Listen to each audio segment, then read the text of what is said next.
Hello and welcome to IAS toppers 100+ hot topic video series on government schemes. ये उसका आखिरी lecture है। तो सबसे पहले ये कैंपेन के बैकग्राउंड के बारे में बात करें तो persons with disabilities equal opportunities protection of rights and full participation act 1995 ये कहता है कि सेंट्रल गवर्नमेंट को डिसेबल पीपल के लिए एक इंक्लूसिव ट्रांसपोर्ट सिस्टम यानी कि ऐसी ट्रांसपोर्ट इकोसिस्टम की जो डिसेबल लोगों के लिए नॉन डिस्क्रिमिनेटरी हो, वैसी सिस्टम को क्रिएट करने का सेंट्रल गवर्नमेंट के ऊपर ऑब्लिगेशन कास्ट करती है। सेकंड है United Nations convention on the rights of persons with disabilities. ये कन्वेंशन को भारत ने 2007 में रेटिफाई किया था। ये कन्वेंशन के सेक्शन 9 के तहत सभी सिग्नेटरीज कंट्रीज को अलग अलग डोमेन जैसे कि इंफॉर्मेशन, ट्रांसपोर्टेशन, कम्युनिकेशन टेक्नोलॉजी में डिसेबल्ड लोगों के लिए एक इंक्लूसिव इकोसिस्टम को क्रिएट करने का ऑब्लिगेशन कास्ट करती है। तो ये ऑब्लिगेशन के कंटेक्स्ट में 2015 में department of empowerment of persons with disabilities ने ये कैंपेन को लॉन्च किया था। इसका मेन ऑब्जेक्टिव ये है कि जो भी डिसेबल्ड पीपल है उनके लिए barrier free and conducive environment को क्रिएट करना ताकि वो अपनी लाइफ इंडिपेंडेंटली जी सके। इसके मेनली 3 कंपोनेंट है। सबसे पहला है बिल्ट एनवायरनमेंट एक्सेसिबिलिटी। ये कंपोनेंट का मेन ऑब्जेक्टिव ये है कि सेंट्रल गवर्नमेंट के जो बिल्डिंग्स है उनमें डिसेबल फ्रेंडली इंफ्रास्ट्रक्चर को क्रिएट करना। इसके नीचे अलग अलग टारगेट्स रखे थे, जैसे कि जुलाई 2019 तक 10 मोस्ट इम्पोर्टेंट सिटीज़ के 50% गवर्नमेंट बिल्डिंग को फुल्ली डिसेबल फ्रेंडली बिल्डिंग में कन्वर्ट करना। सेकंड कंपोनेंट है ट्रांसपोर्टेशन सिस्टम एक्सेसिबिलिटी। ये कंपोनेंट का ऑब्जेक्टिव ये है कि जो भी airports, railways and public transportation system है उनको डिसेबल लोगों इजीली यूज कर सके ऐसे स्टेप्स को इम्प्लीमेंट करना। और थर्ड है information and communication ecosystem accessibility.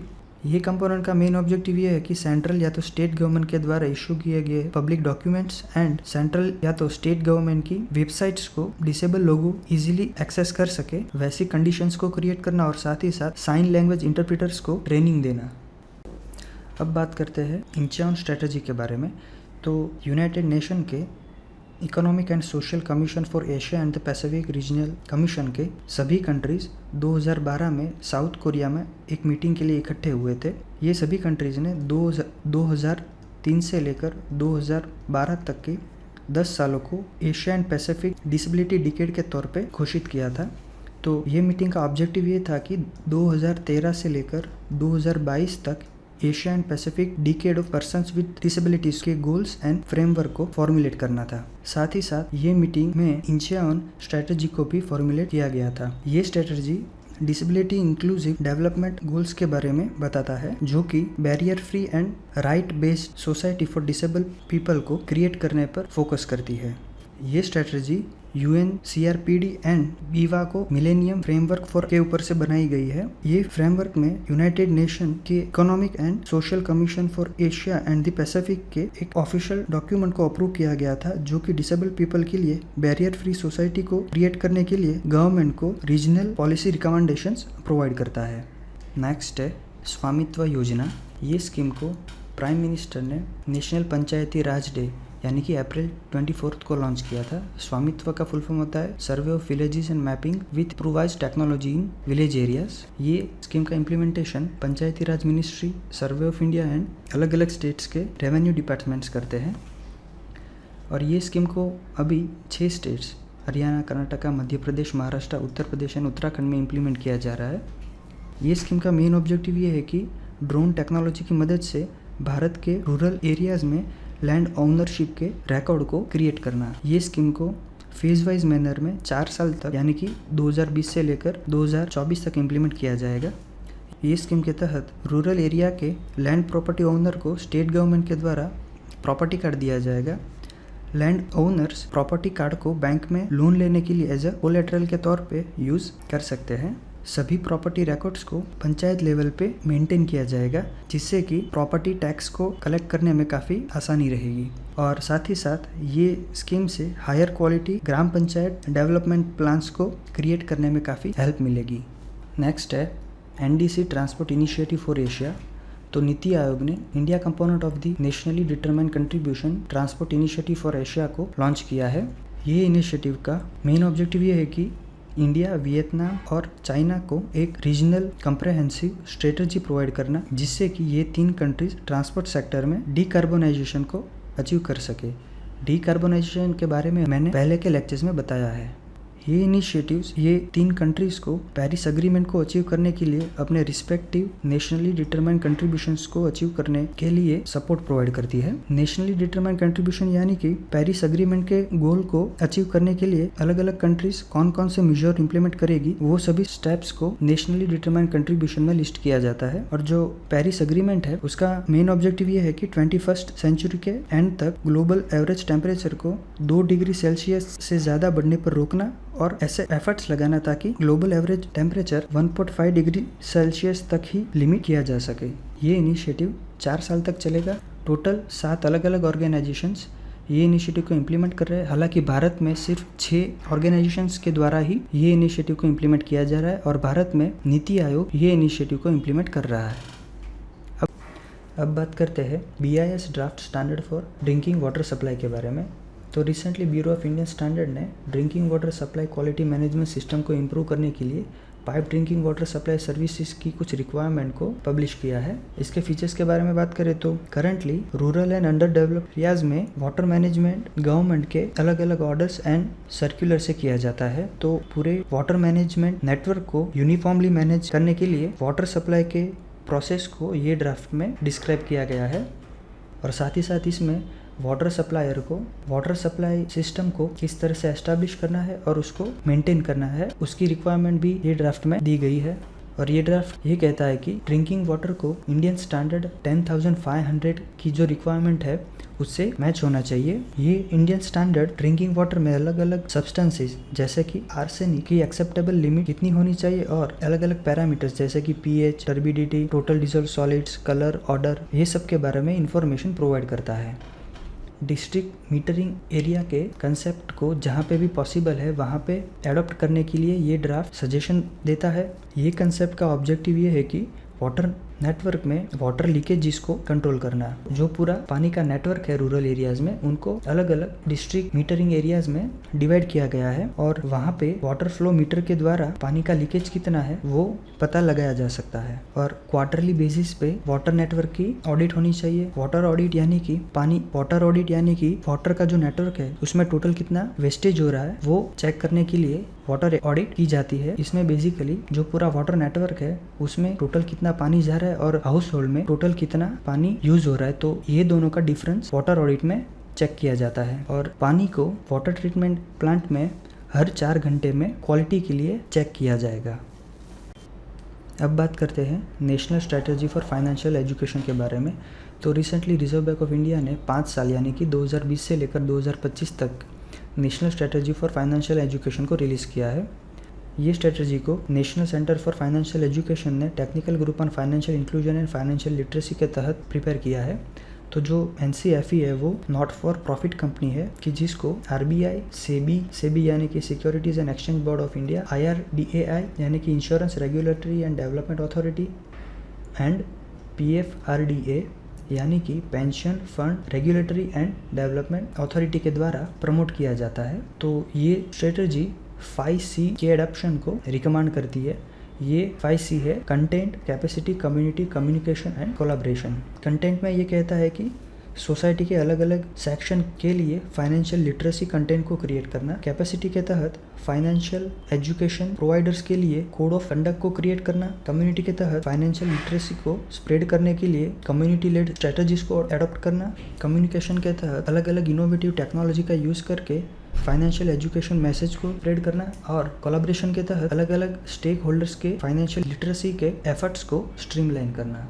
ये स्ट्रेटजी के अलग अलग ऑब्जेक्टिव्स है जैसे कि सेविंग बिहेवियर को प्रमोट करना, डिजिटल फाइनेंशियल सर्विसेज के यूज पे फोकस करना, फाइनेंशियल एजुकेशन के रिसर्च एंड इवेल्यूएशन के मेथड्स को इम्प्रूव करना, ओल्ड एज एंड रिटायर लोगों के लिए एक एफिशिएंट पेंशन प्रोडक्ट्स को क्रिएट करना और साथ ही साथ एक robust monitoring and evaluation framework को फॉर्मुलेट करना। और ये फ्रेमवर्क ये टेक्निकल ग्रुप के द्वारा मैनेज किया जाएगा। अब बात करते हैं सृजन पोर्टल के बारे में। रिसेंटली डिफेंस मिनिस्टर ने डिफेंस सेक्टर के इंडिजिनाइजेशन के लिए सृजन पोर्टल को लॉन्च किया है। तो इसमें मेनली क्या है कि जो भी अभी भारत के डिफेंस इक्विपमेंट फॉरेन कंट्री में से इंपोर्ट किए जा रहे हैं या तो फ्यूचर में इंपोर्ट किए जाएंगे, वो सभी डिफेंस इक्विपमेंट को ये पोर्टल में लिस्ट किया जाएगा और भारत की जो भी डिफेंस इक्विपमेंट मैन्युफैक्चरिंग कंपनीज है वो यहाँ पे आके ये पोर्टल में से कोई भी एक या तो एक से ज़्यादा डिफेंस इक्विपमेंट को भारत में बनाने का प्रोजेक्ट ले सकती है। अब बात करते हैं ट्राईफूड प्रोजेक्ट के बारे में। तो recently ministry of tribal affairs ने ट्राईफेड के ट्राईफूड प्रोजेक्ट के तहत टर्शरी प्रोसेसिंग सेंटर्स को लॉन्च किया है। ट्राईफेड का फुल फॉर्म होता है tribal cooperative marketing development federation of India. इसके साथ साथ मिनिस्ट्री ऑफ ट्राइबल अफेयर्स ने फ्रेंड्स ऑफ ट्राइब इनिशिएटिव को भी लॉन्च किया है। ये इनिशिएटिव के तहत ट्राईफेड ने अलग अलग बिजनेस एंटिटीज के कॉर्पोरेट सोशल रिस्पॉन्सिबिलिटी फंड के साथ टाई अप किया है कि जिसके तहत ये फंड्स को ट्राइबल की लाइवलीहुड को प्रमोट करने के लिए यूज किया जाएगा। तो ट्राईफूड के बारे में बात करें तो ये ministry of food processing industries, ministry of tribal affairs and TRIFED का जॉइंट इनिशिएटिव है। तो ये प्रोजेक्ट के तहत छत्तीसगढ़ के जगदलपुर एंड महाराष्ट्र के रायगढ़ में टर्शरी वैल्यू एडिशन सेंटर को एस्टेब्लिश किया जाएगा। ये सेंटर क्या है, तो जो भी ट्राइबल्स के द्वारा माइनर फॉरेस्ट प्रोड्यूस को कलेक्ट किया जाता है वो स्टेट के बंधन केंद्र में इकट्ठा होते हैं और ये केंद्र में से जो भी MFPs है वो सब ये सेंटर में कलेक्ट किए जाते हैं और ये सेंटर में से पूरे भारत में वो प्रोडक्ट्स के लिए मार्केटिंग किया जाता है। For example heritage Mahua drink जो कि एक अल्कोहलिक ड्रिंक है जो कि महुआ ट्री के फ्लावर में से बनाया जाता है। महुआ ट्री के जो फ्लावर्स है वो माइनर फॉरेस्ट प्रोड्यूस है और ये फ्लावर्स को फिर टर्शरी वैल्यू एडिशन सेंटर में भेजा जाता है। वहाँ पे ये फ्लावर्स को महुआ ड्रिंक में कन्वर्ट करके पूरे भारत में उसका मार्केटिंग किया जाता है। अब बात करते हैं open API service of Aarogya Setu mobile app के बारे में। रिसेंटली मिनिस्ट्री ऑफ इलेक्ट्रॉनिक्स ने आरोग्य सेतु मोबाइल ऐप के एप्लीकेशन प्रोग्राम इंटरफेस सर्विसेज को लॉन्च किया है। API के बारे में जाने तो ये एक सॉफ्टवेयर है जो कि किसी भी दो एप्लीकेशन के बीच कम्युनिकेशन को अलाउ करता है। फॉर एग्जाम्पल जब भी आप कोई भी एप्लीकेशन जैसे कि फेसबुक को यूज़ करते हो तब वो ऐप इंटरनेट से मेन डेटा सर्वर को इन्फॉर्मेशन सेंड करता है और वो सर्वर डेटा को रिट्राइव करके फ़ोन में सेंड करता है। यहाँ पे जो API है उसका काम ये है कि जो भी डेटा सर्वर से आया है उसको यूज़र तक रीडेबल फॉर्म में प्रेजेंट करना। API को सिंपल भाषा में समझे तो मान लो कि आप कोई भी एक होटल में बैठे हो और आपके पास होटल का फूड मेनू है। आपने ये मेनू में से वेटर को बुला के कोई भी एक आइटम को मंगवाया और वेटर आपके पास वो आइटम को लेके आएगा। तो यहाँ पे जो वेटर है वो API का काम करता है, यानी कि दो सिस्टम को एक दूसरे के साथ कम्युनिकेशन फैसिलिटेट करता है। ओपन API मीन्स जो एप्लीकेशन प्रोग्राम इंटरफेस का जो कोड है वो कोई भी सॉफ्टवेयर डेवलपर एक्सेस कर सकता है। हालांकि आरोग्य सेतु का जो API है वो सिर्फ ऐसे ऑर्गेनाइजेशन एंड बिजनेस एंटिटीज की जो कि भारत में रजिस्टर हो और उसमें 50 से ज़्यादा एम्प्लॉइज हो वही सिर्फ ये API को एक्सेस कर सकता है। और ऐसे ऑर्गेनाइजेशंस एंड बिजनेस एंटिटीज अपने एम्प्लॉइज के हेल्थ स्टेटस को चेक कर सकता है और साथ ही साथ कोई भी आरोग्य सेतु यूजर की जिसने अपना हेल्थ डेटा शेयर करने के लिए कंसेंट प्रोवाइड किया हो वो चेक कर सकते हैं। अब बात करते हैं पार्शियल क्रेडिट गारंटी स्कीम के बारे में। तो सबसे पहले ये स्कीम को समझने से पहले कुछ की कंसेप्ट्स को समझते हैं। तो सबसे पहले बात करते हैं बैंक के बारे में।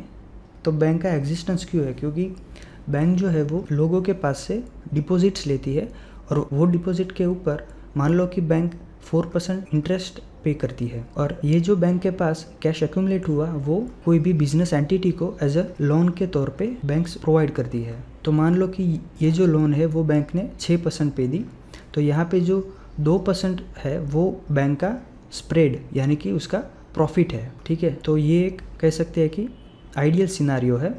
हालांकि जब भी इकोनॉमिक कंडीशंस खराब हो, फॉर एग्जांपल करंटली कोविड-19 की वजह से जो भारत की इकोनॉमी है वो भी डाउन है, तो ऐसे में बैंक्स क्या करेगी कि ऐसे ही व्यक्ति या तो बिजनेस एंटिटीज को फाइंड करेगी कि जिसके ऊपर बैंक को पूरा भरोसा है कि हाँ अगर ये बिजनेस एंटिटी को लोन दूंगा तो वो टाइमली वो लोन इंटरेस्ट के साथ वापस करेगा। तो अभी क्या हुआ है कि कोविड-19 की वजह से बैंक्स जो है वो MSMEs यानी कि जो छोटे छोटे बिजनेसेस है उनको लोन देने से मना कर रही है, क्योंकि बैंक्स को MSME के ऊपर इतना भरोसा नहीं है कि ये तो छोटे बिजनेसेस है, तो ये बिजनेसेस को लोन देना एक रिस्की बिजनेस है बैंक्स के लिए। तो यहाँ पे MSMEs जो कि भारत की इकोनॉमी के लिए काफ़ी क्रूशियल है उसको लोन नहीं मिल पाता है, तो ऐसे बिजनेसेस को बैंकरप्ट होने का चांसेस बहुत ज़्यादा है। मेनली जो MSMEs होते हैं वो 3 जगह से लोन लेते हैं। सबसे पहला है NBFCs यानी कि नॉन बैंकिंग फाइनेंशियल कंपनी, फिर सेकंड है HFC यानी कि हाउसिंग फाइनेंस कंपनीज और थर्ड है MFI यानी कि माइक्रो फाइनेंस इंस्टीट्यूशंस। तो ये 3 जो एंटिटीज़ है वो MSMEs को लोन प्रोवाइड करती है। हालांकि अभी कंडीशन ऐसी है कि ये तीनों में से किसी को भी MSMEs के ऊपर भरोसा नहीं है कि ये जो सेक्टर है वो शायद लोन वापस ना लौटा पाए। तो सेंट्रल गवर्नमेंट ने क्या किया है कि एक स्कीम निकाली, पार्शियल क्रेडिट गारंटी स्कीम। ये स्कीम के तहत सेंट्रल गवर्नमेंट ने बैंक्स को ये कहा कि आप जो है वो ये तीनों को लोन प्रोवाइड कीजिए, और जो MSMEs है वो अगर वापस ये तीनों को लोन चुका नहीं पाए तो सेंट्रल गवर्नमेंट है वो 10 या 20% जितना लॉस रिकवर करेगी। तो एक तरीके से बैंक्स को यहाँ पे थोड़ा सा कॉन्फिडेंस आया कि हाँ, अगर हम लोन ये तीनों एंटिटीज़ को MSME के लिए प्रोवाइड करेंगे तो शायद यहाँ पे थोड़ा जो बैंक्स है वो प्रॉफिट कमा सकते हैं। तो MSME सेक्टर्स को प्रमोट करने के लिए ये स्कीम को लॉन्च किया गया है।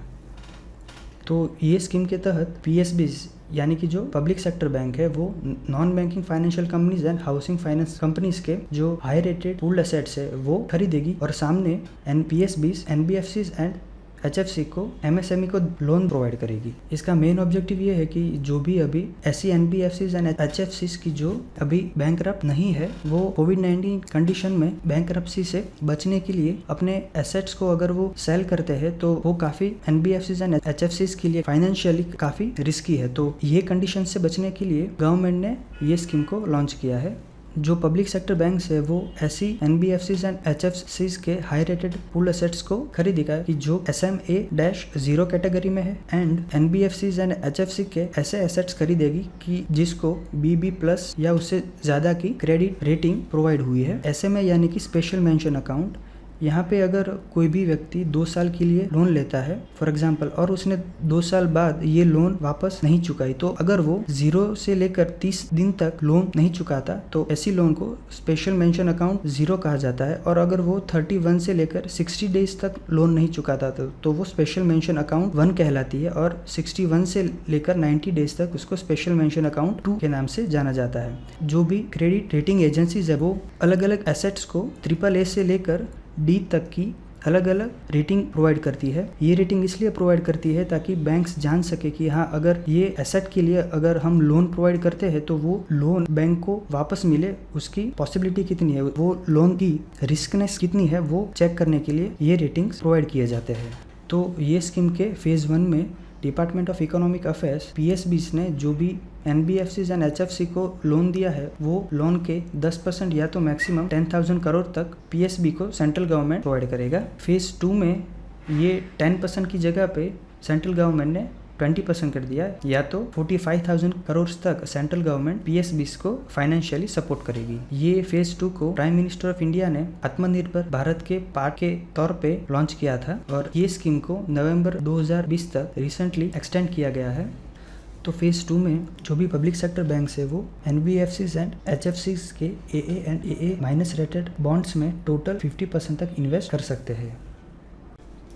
तो अब बात करते हैं special liquidity scheme for NBFCs and HFCs। जो सेंट्रल गवर्नमेंट ने पार्शियल गारंटी स्कीम को लॉन्च किया था वैसी ही स्कीम ये है ताकि NBFCs और HFC को और ज़्यादा सपोर्ट मिल सके और जो उनकी लिक्विडिटी पोजीशन है वो भी इम्प्रूव हो सके। तो इसके लिए ये स्कीम को लॉन्च किया है। ये स्कीम के तहत एक स्पेशल पर्पस व्हीकल को क्रिएट किया जाएगा जो कि NBFCs एंड HFC के स्ट्रेस एसेट फंड को मैनेज करेगा। स्ट्रेस एसेट फंड में मेनली 3 चीज़ें आती है।